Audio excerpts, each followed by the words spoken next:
In this video, I'm going to be talking about the commission lawsuits to a small extent. I'm going to touch on that this time because I feel like it's something we just can't ignore in our industry. A lot of things are changing. Here we are, February 2024, and a lot of stuff's going down the pipeline, coming at us fast and furious. I'm Dan Gorfinkel, eXp Realty, and I implore you guys to subscribe to my channel, hit the like button, continue watching me week in and week out, bring you my best stuff.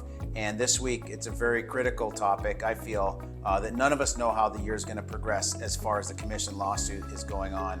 And, I feel like I'm a little bit speaking out of school on this, but I still want to express my views and want to express a couple of things that are kind of top of mind.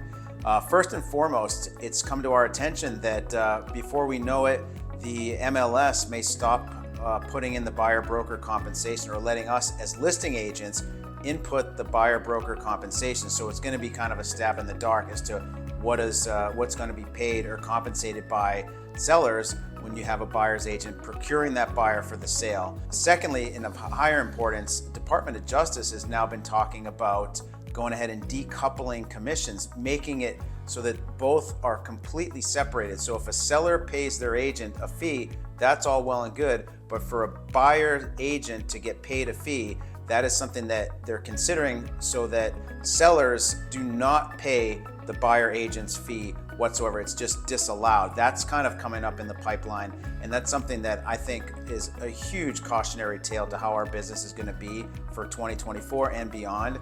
And I can think of a couple of very specific examples.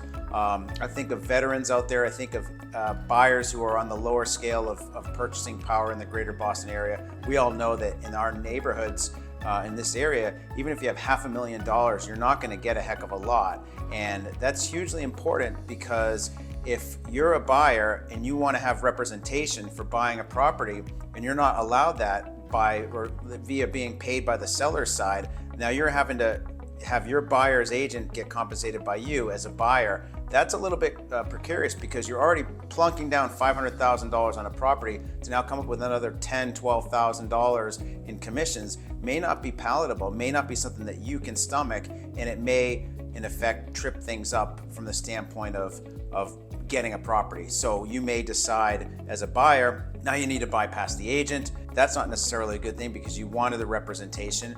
And on the flip side, you may end up having to not get the property, or you're going to try to go directly to the seller's side. And if the seller's agent's representing the seller, their fiduciary duty is to get the seller the highest amount of money possible. So on that level, now you're ultimately feeding into paying more money, but now you don't have representation. It's a vicious cycle. It's something I think a lot of us, we just don't know where things are going to end up by the end of this year or even, very soon. But I can think of a couple instances. If I were to list my home, I would love to just throw $25,000, $35,000 at a buyer's agent. And the reason being is because having a convergence of multiple buyers, and I know a lot of you watching this video, I'm preaching to the choir, but I know a lot of people who have buyers, it helps the price go up. And ultimately paying the buyer's agent to represent the buyer, it's causing that $25,000, $30,000 of commission out the door to the buyer's agent is causing another $50,000 to $100,000 in the door to that seller. So if people can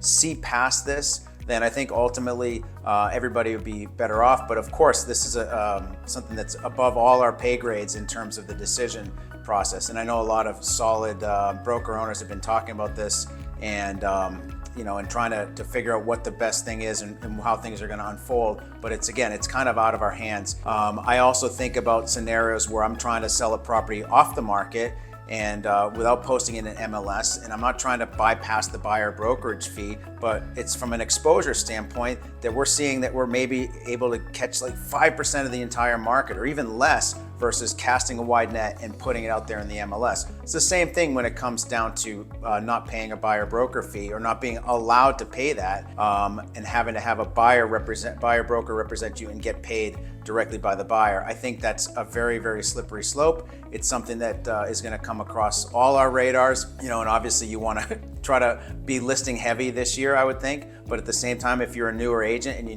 need to get as many buyers as possible, it's a really precarious situation that we've all been put in. And I understand that some people feel like that's a conflict of interest, where people are being, brainwashed into buying a home, which is the most ridiculous thing I've heard of. But in so doing, they're precluding the buyer agents who help them get paid by the seller. And this is something we've been used to for the past 20 years. I think it's a big level shift that we're all going to have to face very, very soon.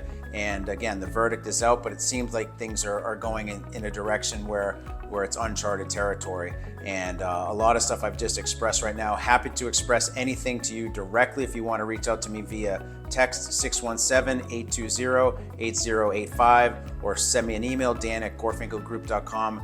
Post anything on this site as well. And by all means, please like and subscribe. And I'll see you guys again next week. Thanks for tuning in.